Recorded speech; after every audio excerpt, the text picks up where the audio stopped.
You were denied a visa because your visa application sucks. Yes, I said it. Let's stop enriching these embassies. Why am I saying that?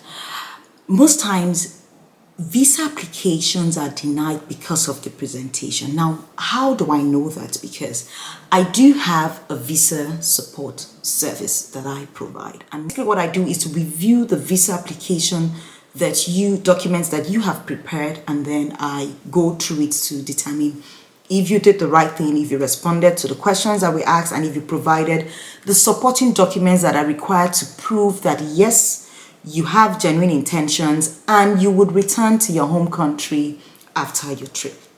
Now, my opinion reviewing some of these documents that I review is that people do not put in the time and the quality of work required to convince visa officers that they do require a visa. And the problem with that is that by the time you do that and you're making application visa and paying, because you're paying these visa applications are not free. You have to pay money for it. So if you present like a tardy, visa application, you're just enriching the embassy, because they're going to take that money from you and then they're going to deny your visa application. If you're going back to apply, you have to pay.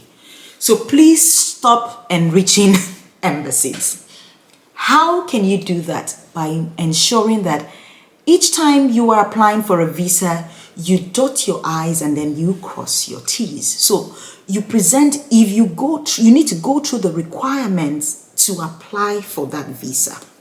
Don't go through 10 requirements and then provide just 3 items and say, oh, they should be able to convince by that. No. If you're required to provide 10, documents, provide 11.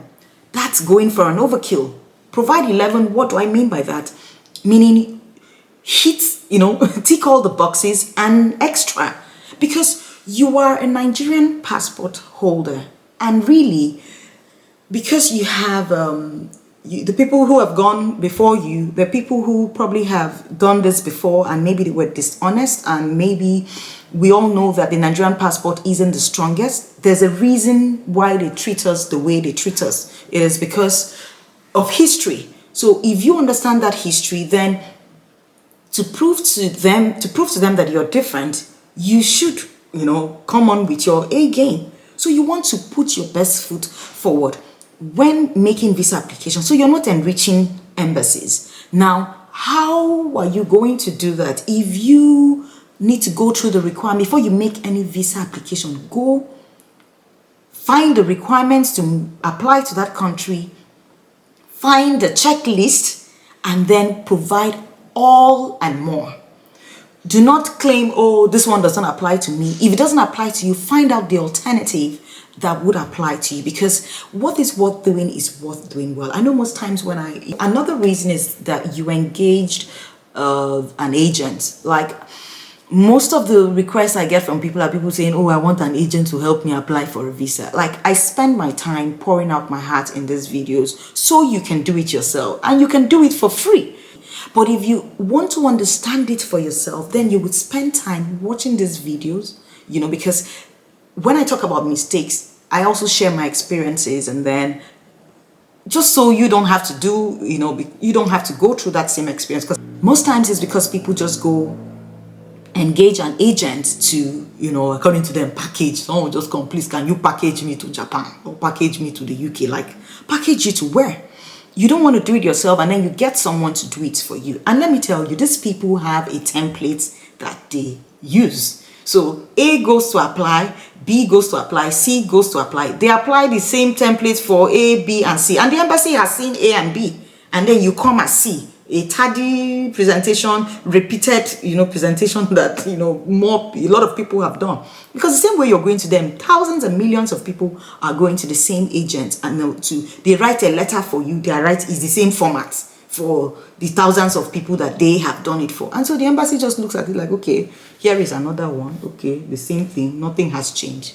Now, how about you do it yourself and put a touch of yourself? The way you would write a letter, party A would write a letter would be different from party B.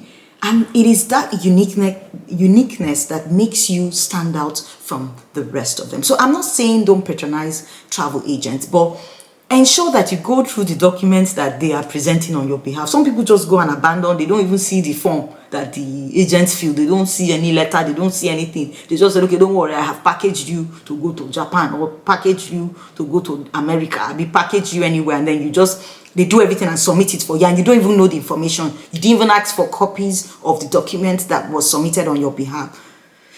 It would, it's a reason why you were denied a visa. So I want you to do it yourself, because in doing it yourself, you understand it. But if you are too lazy, or maybe you don't think that you can do it yourself, then at least review the documents that whoever is helping you, make that. If someone is doing something on your behalf, you want to know what they're doing, right? So another reason is that most people are not sincere about their earnings, or let's say who is paying for their trip, or the funds available to them.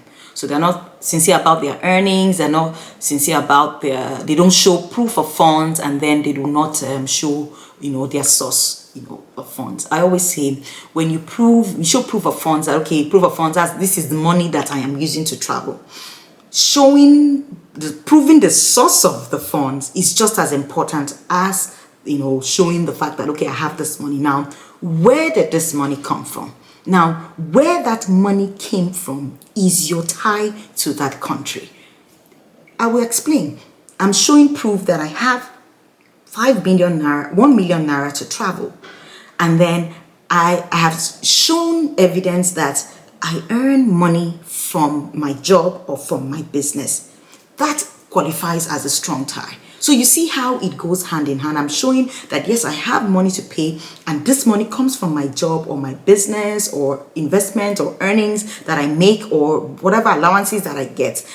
That goes hand in hand. So you see, most times your visa application may be denied because, okay, you did not show sufficient proof of funds and you did not have strong ties. That is it. So if you show proof of funds, you need to also explain the source of funds, just to show that you have strong ties. The idea is to show, because if you're saying you're traveling on holiday, you're applying for a tourist visa, I'm going on a conference, I'm going, all those things that are reserved for people who have money, then you have to show that you have money. Otherwise, it's like, if this person cannot afford basic things, why are they going on vacation? Why are they going on conference?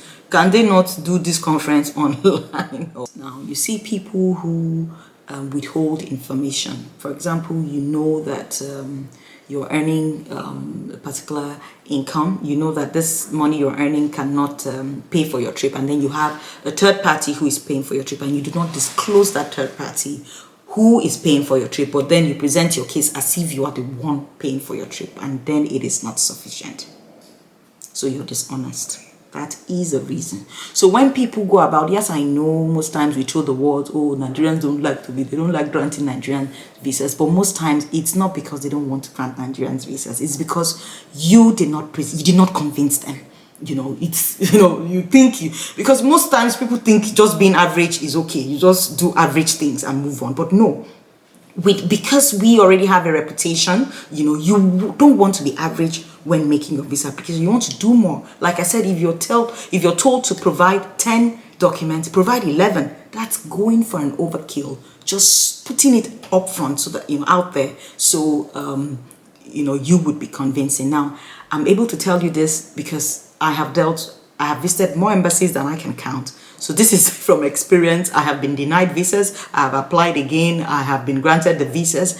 And chances are, if I apply for a visa, there's a 99% chance that I would get it. Now, we'll leave that 1% for those, for the times where, I don't understand why the explanation to it, but 99% of the time, I would get that visa. You know why?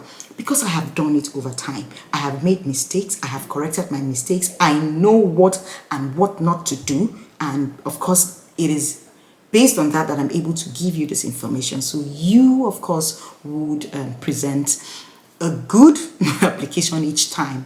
And then, of course, this video is for people who do have genuine intentions and then just want to visit for tourism and then go back to their country.